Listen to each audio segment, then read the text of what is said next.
अभी हम पढ़ेंगे हिसाबी पद्धति की हानियाँ व मर्यादाएं। गैर वित्तीय व्यवहार।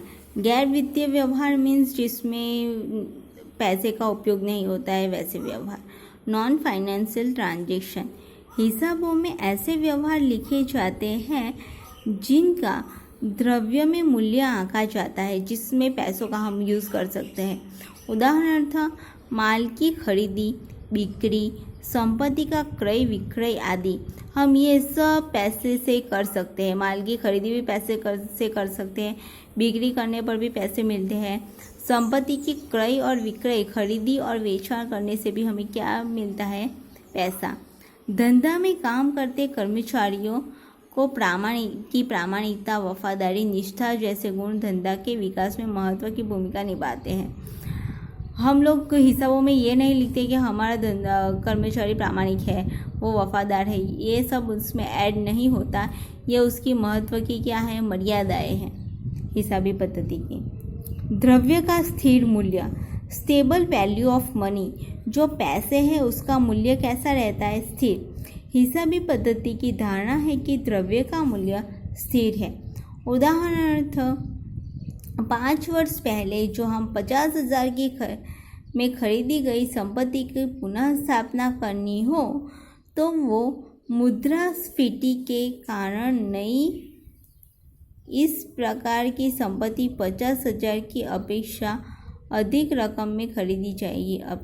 ओके, पहले हमने 50,000 की संपत्ति खरीदी, अभी हम 5 वर्ष पहले जो हमने 50,000 की खरीदी थी, अब हम अभी खरीदने जाएंगे तो उसका वैल्यू बढ़ेगा।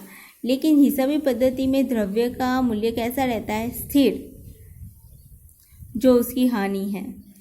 हिसाबी पद्धति की धारणा करती है कि द्रव्य का मूल्य स्थिर रहता है। व्यवहार में यह संभव नहीं है। हर रोज़ मार्केट में पैसे वैल्यू बढ़ती जाती है।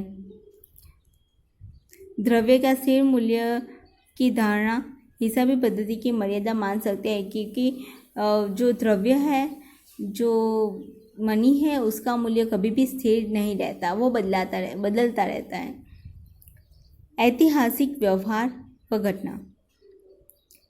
Historical transaction events. हिसाबी पद्धति में जो व्यवहार घटना बन गई हो उसी का लेखा किया जाता है। जो बन गई हो उसी को हम लिखते हैं। उनमें हुई भूलों को सुधार नहीं सकते हैं, परंतु इन बाबतों का उपयोग भविष्य में किए जाने वाले निर्णयों में उपयोगी बनता है। जो ऐतिहासिक व्यवहार और घटना जो बन गई है उसी का हम लेखा करते हैं। बाजार कीमत की अवगणना। यहाँ पे बाजार कीमत की अवगणना की जाती है। धंधा की संपत्तियों की कीमत में बार बार परिवर्तन होते रहते हैं। जैसे कि कोई मिलकत मैंने खरीदी, जैसे कि ज़मीन 5 साल पहले मैंने 50,000 में खरीदी थी, अभी मेरे हिसाबों में मैंने 50,000 ही लिखे हुए हैं। लेकिन अब मेरी ज़मीन की कीमत 5 लाख हो गई है, फिर भी मेरी ज़मीन की क्या कीमत बोल रही है हमारे हिसाब में? सिर्फ 50,000। ये इसकी मर्यादा है कि जो अभी करंट वैल्यू है वो नहीं दिखाता, उनकी बाजार कीमत बदलती रहती है। हिसाबी पद्धति की बाजार कीमत की अवगणना करके केवल वास्तविक लागत आधारित लेखा ही किया जाता है। समझ में आया? नई कीमतें जो मार्केट में होती है, जो बाजार कीमत होती है वो लिखनी चाहिए, लेकिन हमारे हिसाब में कौन सी कीमत लिखी जाती है? पुरानी वाली। अनुमानों का उपयोग। हिसाबी पद्धति में संभवित ऋण अनामत जैसी बाबतों की अनुमानित गणना की जाती है। हमारे हिसाबों में ऐसा माना जाता है कि भविष्य में हमें इतनी अनामत रखनी चाहिए, हम इतनी अनामत रखेंगे तो हमें आगे काम आएगा।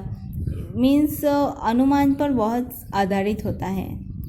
आदि अनुमान में भूल हो तो भूल हिसाबों में देखने को मिलती है।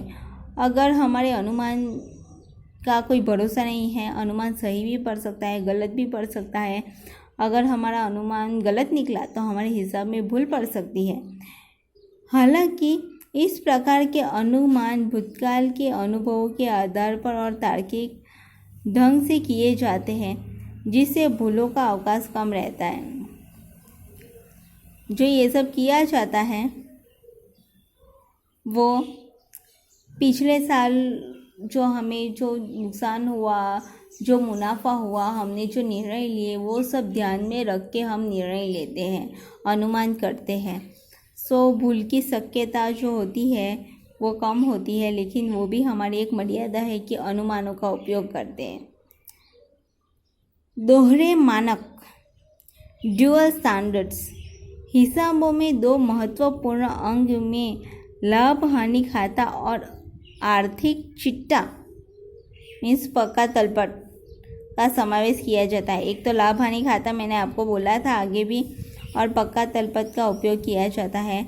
लाभ हानि खाता चालू कीमतों से तैयार किया जाता है, जबकि आर्थिक चिट्ठा मीन्स पक्का तलपट पुरानी कीमतों पर दर्शाया जाता है। ये लाभ हानि खाता चालू कीमतों पे बनता है, पक्का तलपट पुरानी कीमतों पे बनता है। इस प्रकार की विसंगतता यहाँ देखने को मिलती है। ये तो नहीं हो सकता, बिकॉज हम लाभ और हानि खाता पे से ही पक्का तलपट बनाते हैं। एक को पुरानी वैल्यू दे और एक को नई वैल्यू दे, वो सही बात नहीं है। ये इसकी क्या है, हानियाँ, मर्यादा। उपरोक्त हानियों होने पर भी हिसाबी पद्धति धंधा के मालिकों के लिए, सरकार के लिए, विभिन्न पक्षकारों जैसे कि विनियोगकर्ताओं, लेनदारों, लोन प्रदान करने वाली संस्थाओं आदि के लिए खूब ही व्यवहारिक महत्व का स्थान रखती है। ये हानियाँ हिसाबी पद्धति के विकास में अवरोधक नहीं बनती।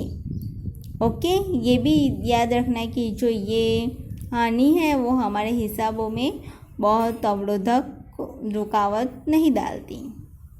ठीक है, तो हम अब आगे पढ़ेंगे। यहीं पे इसको समाप्त करते हैं। आज 6 हानियाँ थी। आपको कोई भी प्रॉब्लम हो तो मुझे पूछ सकते हैं। Thank you.